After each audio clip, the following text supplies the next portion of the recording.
ng pagbabago. Dahil sa ito ay kinakailangan tayo na magtulong-tulong na paunlarin ang mahal nating bayan.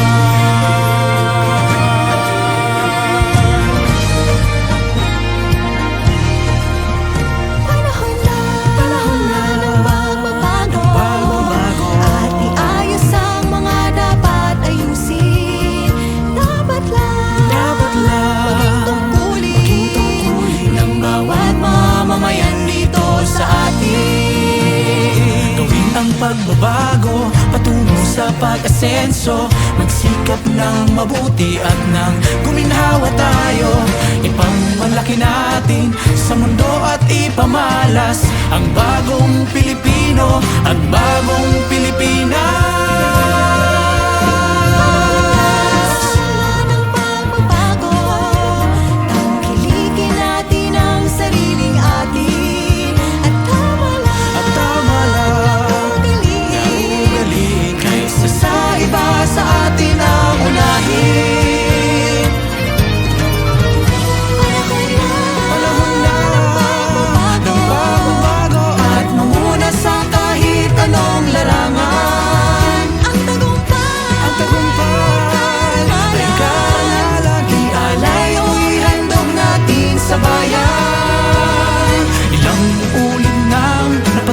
Ng Pilipino ang husay at lakas, kagandahan at talento, handang makipagpaligsahan kahit anong oras. Ang bagong Pilipino, ang bagong Pilipinas.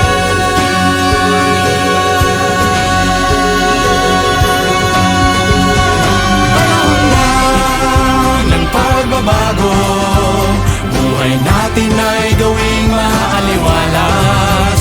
Marami ang magandang bukas, ang ibubunga ng bagong Pilipinas.